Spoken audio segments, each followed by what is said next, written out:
Bien, pues ahora el debate sí, se ha sentado directamente sin esperar a que le presentara, pero os diré un par de palabras. Llàtzer Moix es el único que repite en los congresos. Todos procuramos cada año tener, lógicamente, nuevos arquitectos, nuevos relatores, pero Llàtzer estuvo en el primer congreso, vuelve ahora, no solamente porque es un gran periodista, subdirector de La Vanguardia, sino porque ha escrito 2 libros de arquitectura. Es el único periodista que yo conozco que además es un conocedor íntimo de la arquitectura española y del mundo. Así que muchas gracias, Llàtzer, que va a una mesa a la que yo creo que quiero pedirle a Pachi que se siente para que intervenga también. Sí, porque al final este tema de la arquitectura necesaria tiene que ver con... es tan necesario una estación de metro de 50 metros de profundidad en Nápoles como una escuela de adobe en Nigeria. Quizá la defensa que queríamos hacer era algo de este género, que la arquitectura necesaria no es solamente la de imprescindible, ¿verdad? Que nos ha mostrado admirablemente Andrés Lepik, sino también otra arquitectura, como la que Dominique Perrault, que llega ahora y al que aprovecho para secuestrarle y ponerle en el estrado, nos ha mostrado antes. Así que, Dominique, if you may, you'll join the debate with us.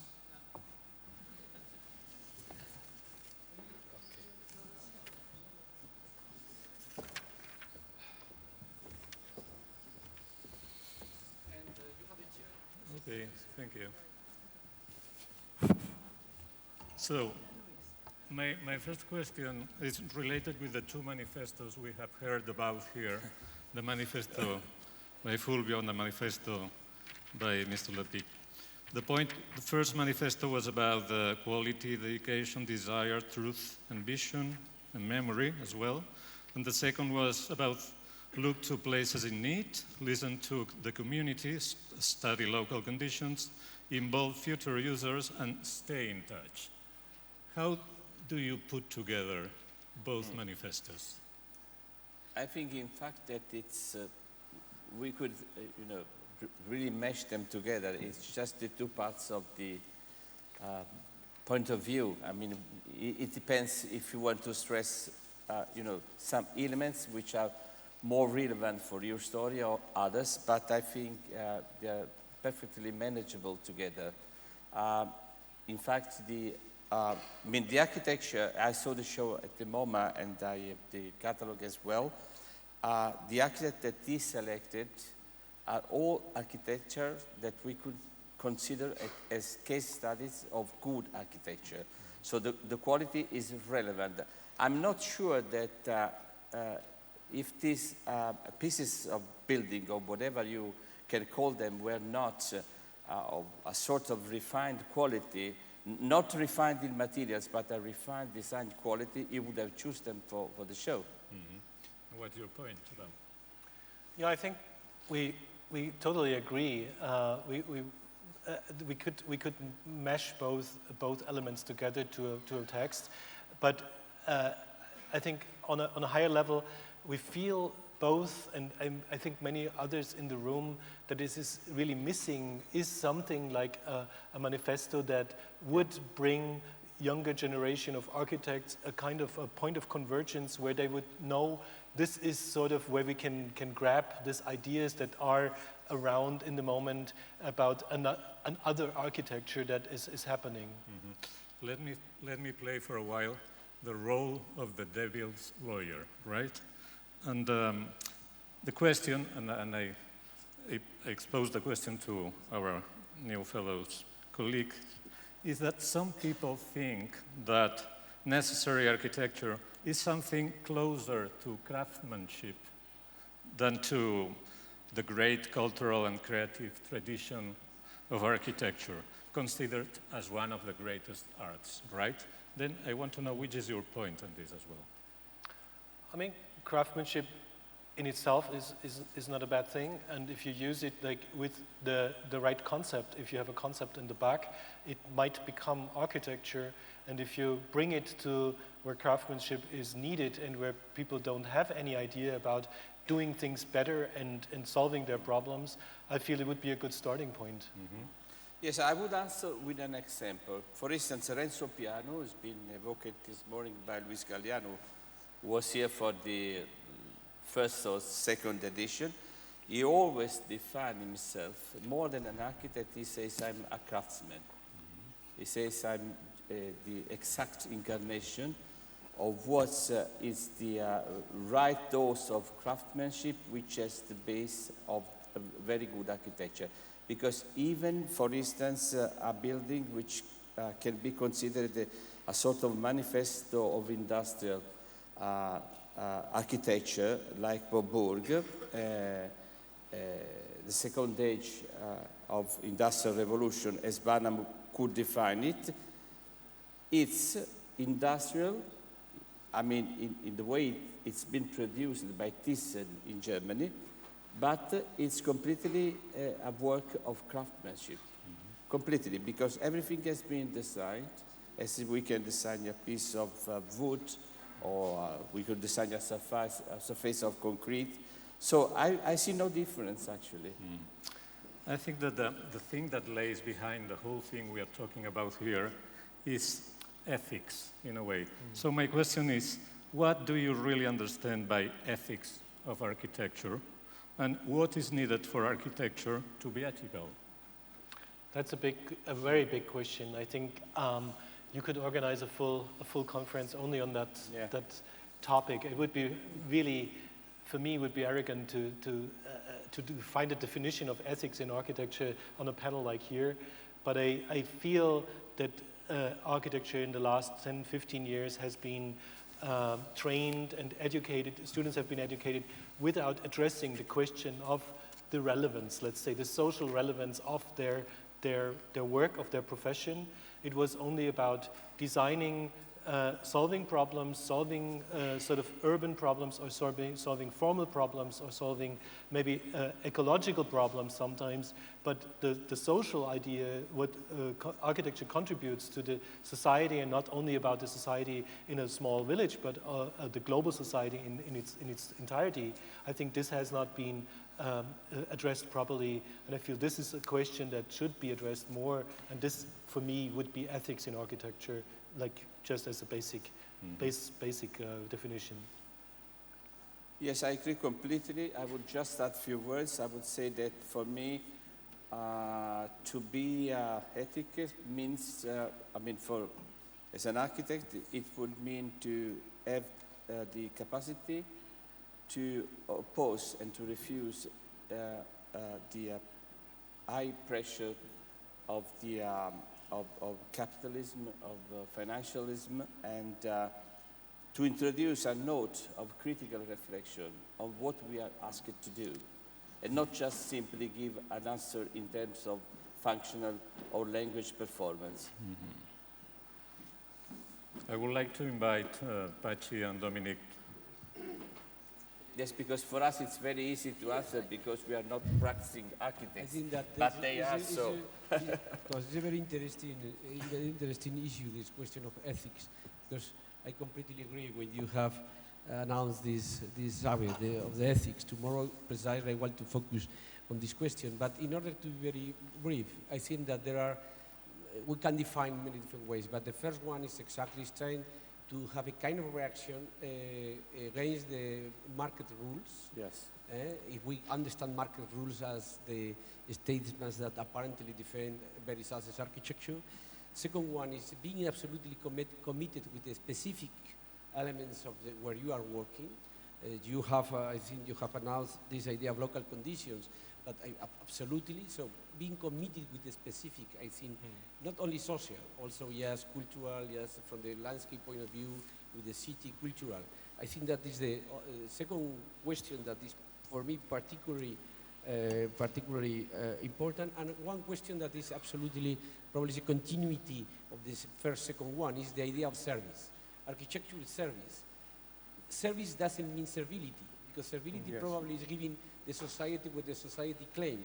And the society claims very little. Society claims yes, spectacle or yes, construction. So in this sense, I think that it's very interesting because I think that we have to give more. Then the idea of transgression appears. So because when you have saw these very impressive images in this African area. I mean, apparently we could believe that just only giving the solution in terms of habitats, in terms of housing, in terms of public space is enough. But I think that we have to, absolutely important, it's the first stage. But this is something you have to express that is committed with an ideological attitude that has to be absolutely in the back of the mind of the architect. So this idea of how architecture has to recuperate the ideological action or commitment, I think that is very important. Yes,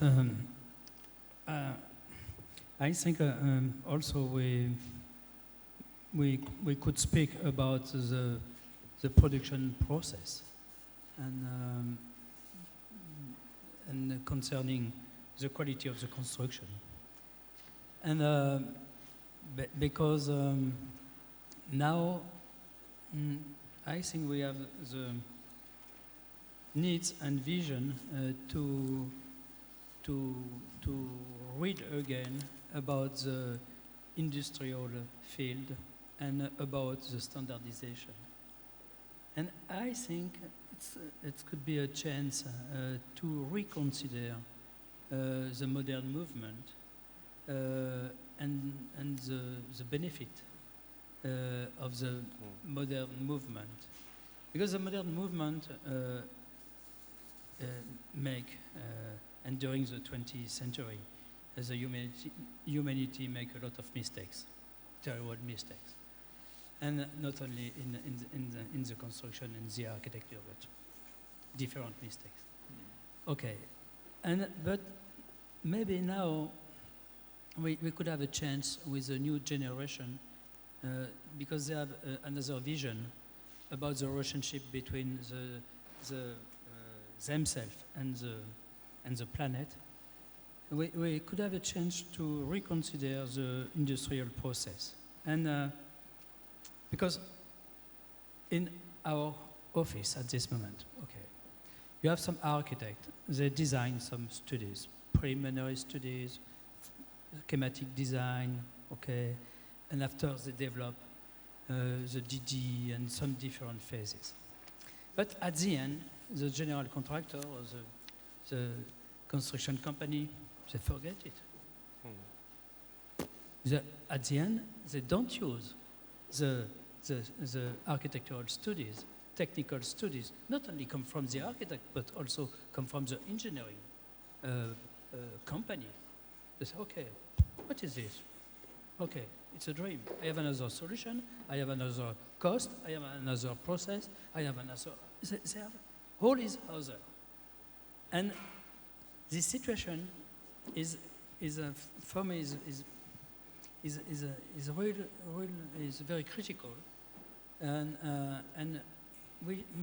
I think we have the opportunity to change step by step because rules and norm increasing.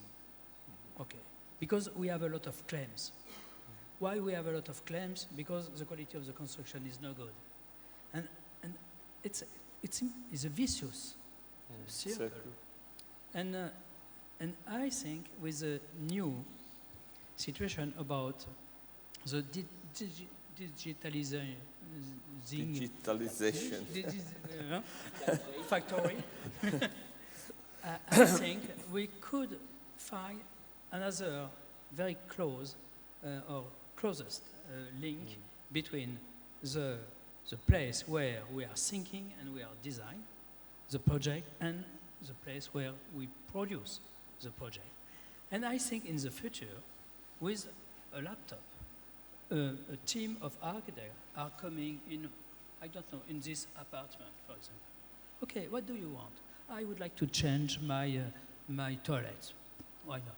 Okay, what do you want? We have that, And okay, but we should adapt this model to this place, this corner, because your corner in your toilet is very special. Okay, I change the standard model and I send by Wi-Fi directly to the factory and maybe maybe in 2 days, like Amazon, you have a new toilet installed. It will be installed in your house, and I think for everybody, it's a new world. Mm-hmm. And for the architect also is very impressive, because we are very nervous about that, because it's not easy, but I think it's the future. Well, we're talking here about necessary architecture, and so I guess there is something like unnecessary architecture. To put it simple, the distance between necessary architecture and unnecessary architecture is somehow the same distance that separates the rich from the poor, or the architecture that helps, shelters, and heals, from the architecture conceived of as a fancy, expensive many times, clothing for an economic power, right? So, serving such different interests, are they condemned to split, to divorce, those kind of architectures? So, I mean, is there a point of contact between architects working as fashion designers for the elites and those who care first and foremost for the community? No, there must be no. There definitely doesn't have to be a split, because architecture is like one thing, and it has to be produced by one profession, and not like there's architecture for this part of the world and there's architecture for the rest of the world, or this society and that society. I think architecture is one unique discipline, and that should involve like all these values that we are talking about today. But, excuse me, isn't that true that sometimes the outcomes of those different or quite different disciplines, like the necessary one and the unnecessary, are quite the opposite?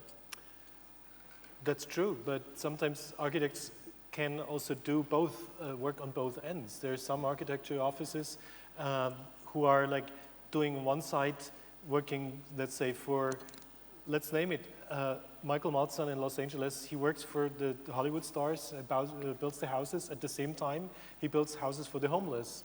And when he asks his interns, which project do you like to work, they always want to work on the housing for the homeless. And he balances it out in his office. And I remember, because Fulvio was naming Renzo Piano, when Renzo Piano had finished the Centre Pompidou, the first thing he did after that was the workshop in Otranto, where he came, like as you said, with his sort of with his staff. Like some people put up a tent in the city of Otranto and said, so everybody can come and tell me what you need from an architect. I think this is the attitude that it is needed, that an architect sometimes builds maybe a bigger thing, like a national library, and then maybe the other day he says, so this is done, this is great, but now we can also work on the other side. I feel this can go together in one. What's your point? No split, no divorce? No, of course, I mean, just to be real, it's for sure that we won't change the world today, just making a statement. So we know that things are going to be much more complicated and controversial and processual too. No, I just would say that we need to say these things. I mean, our function as critic, curator, historical, or architects, we need to make these statements because, I mean, it must be very clear that each one of us has to take his own responsibility in front of society and in front of himself. So, I mean, there is not a sort of legal or a general way of solving the contradiction, but I think that we should, push the contradiction inside the body of the architect or the mind of the architect, designer himself. So we should make him aware of his own responsibility. Then, of course, he's free. Mm-hmm. So this is the only way. I mean, I'm not Stalin, so I would not, of course, force anyone to act in a direction or the other. Yes. No. I think that this is an interesting question. But the question is, at the same time, it's very difficult to define. Or in other words, I mean, not always the architect are in the decision about what is necessary or is unnecessary. I mean, many decisions in terms of which kind of architecture has to be done or part of the city has to be transformed are taken just by the social and political powers. So it's not only a question of architect. So for me, when I am speaking about necessary architecture regarding the architect, I'm speaking about the attitude that the architect has to develop when they are facing a project. For instance, an example. Perhaps I'm receiving a commission for making a museum. The museum could be necessary institutionally, culturally. Perhaps there are another much more important necessities as solving the lodging problem for a neighborhood. So in this case, which is the attitude of the architect? Just giving a good answer just to the I mean, I'm not sure if the architect has to say, okay, don't make the museum and put this money for solving the problem. This is a political decision. But the attitude of the architect that has to face this question of the problem of the museum has to be, for instance, to establish a good relationship in between the targets and just the means that I'm using to get the wonderful building with beauty, that works perfectly, that has a close relationship with the context, that use just some, I don't know, the technical systems of that are easier for us, trying to create the most just by less. So this attitude is necessary, and this architecture is necessary. But there is another decision in relationship about what is necessary or not necessary that is coming not by the architect. We, the architect, are members of the society, but many of these times, these decisions are not taken by the architect. So it's a very interesting question, because at the end also, the architecture that is necessary or unnecessary should be evaluated from another, or take into account another considerations, not only the architectural considerations. So that's I mean, I can be committed socially and politically with a kind of way of using the economical resource, for instance, but at the same time, when I have to face a project, I have to develop this project as architect, following this order. For instance, this first, in your different discourse, that I agree that it's possible to mix them, but you have spoken about quality, dedication, beauty, truth, memory. So these are kind of attitudes that configure just the necessary architecture, but because it's the attitude that has to be developed by the architect. At the same time, the other statements of you are probably refer also to the architect position, but also to some social necessity. So we are mixing. It's not very easy to define which is necessary architecture or unnecessary architecture. So from my point of view, could be an unnecessary architecture that is done as a necessary architecture. Okay, so easy. Thank you. Now, let me take the discussion a bit further. Rem Koolhaas, who is the curator of the current Venice Biennale, believes that now is the right time to stop looking at new pieces of architecture and to start doing some research on how architecture should be in the years to come. In your view, which direction should this research take? Well, first of all, I do not agree at all with the position taken by Rem Koolhaas. But you are not against research, I guess. No, I am not against research, unless I do my research myself.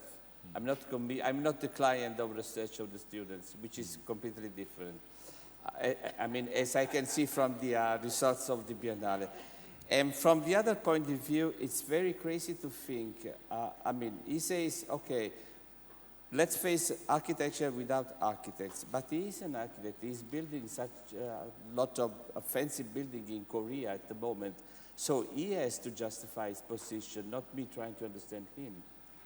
I mean, that's the way I see it. Mm-hmm. I think it's very easy to use public money public money of a foreign country, in this case my country, Italy, to organize an exhibition asking for 2 years, which has never been given before, complete freedom of choosing, even of splitting on the face of Italy through the exhibition called the Mondo Italia. So without any way of participating in the process of defining our own identity. And then coming out, there is no architecture, there is only architecture, but there are not architects. Now, can you believe anything more abstract than this? Louis Kahn used to say, there is not architecture, there are buildings, there are architectures. So, calling back to the materiality and identity of a simple piece of architecture. So, how can we imagine that architecture is come out from what? From the head of Zeus or from the work of the architects? So, I understand that this position is a polemical position, which means I want to make an exhibition of architecture with only one architect, that's me.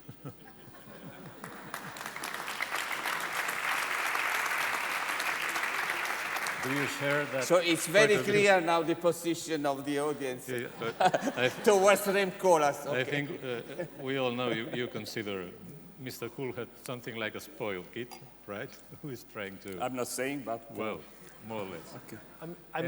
Anyway, going back to research, I don't want to make it personal, of course, but research and architecture. Research, as Rem Koolhaas defines it, is more Xeroxing other books, other people's knowledge, and put it together in a room. Yes.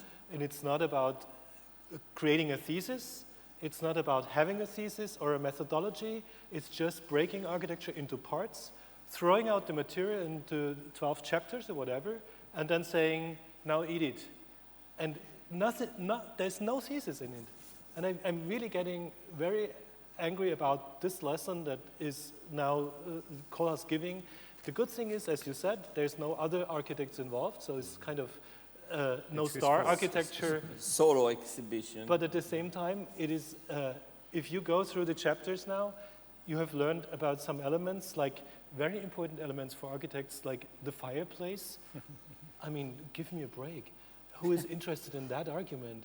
And at the same time, leaving off full continents. India is not involved. City planning is not involved. It's not about beauty. There's nothing about human needs. There's nothing about culture, nothing about materials. Like he pretends to have a system, but the system is like not existing. It's just like big words filled with a lot of material that he calls research, which is just information that we can grab from the internet, and there's no thesis in the back. So we are talking here about an unnecessary biennale in a way. Yes, maybe. I feel he missed an opportunity, he missed a chance, and his former contributions, when he was really thematically working on like unknown city planners or things like that, they were much better than what he did now. Yeah. Well, I think that we have some prizes afterwards, sure. So I will finish with the last question, if you don't mind. And the point is, trying to put together ethic, responsibility, and artistic excellence sounds really nice. But is it possible? Is it always possible? It's sometimes possible. Okay. Is this the purpose of the whole thing? Yes. May I give you an answer in very personal terms? For instance, I remember John Ruskin. John Ruskin, in his books, The Stones of Venice, he made a sort of, testament to the brutality of the unknown craftsmanship. He said that beauty was not to be found in the perfect design of the Italian Renaissance, so despite Raphael or Michelangelo and the others, because he said they were the prototypes of what, of course, would have been called the capitalistic design. Someone who's making a prototype and the other slaves that are producing it. So he found beauty in imperfection, in what we could call ugliness, maybe. So this is my answer. The way I see it can be reconciled. We have to reconsider the concept of necessity, but of course we have to reconsider, to reshape the concept of beauty as well. That makes things easy, yeah? Right? Easy. I think so. A last round, please. Yes, about the super god. Rhyme. And okay, the new church of Rome in Venezia. And for me, it's a very strange relationship about components, because in fact it's very naive. It's nothing. When you visit the exhibition in Venezia, you see some ceiling, very boring. It doesn't exist. Nobody uses this kind of ceiling now. It's finished. You see some windows. It's very old-fashioned windows. You know, it's interesting about the brocante or architecture. It's very nice. But for me it's very funny. C'est très détendant. It's a very nice visit. I'm laughing a lot. And the physicality about the architecture, about component today is totally different. We are working at this moment about some glass with nanotechnology. And the glass could change to becomes dark or transparent, but not with a button, with your iPhone. You could control the presence or the absence of the wall. It's another world. We are working, a lot of architects working about the question of the ceiling and the floor, but we try to find a special high in buildings, in between housing, or office, or shops and so, and we could manage in the same volume, because now we saw it's possible to build some housing, and this housing in 10 years change in office, or maybe office change in shops, and so is never finished, and we should, and the ceiling disappear. We have some another kind of quality of the ceiling. We could develop also some different strategy about fabrics, for example.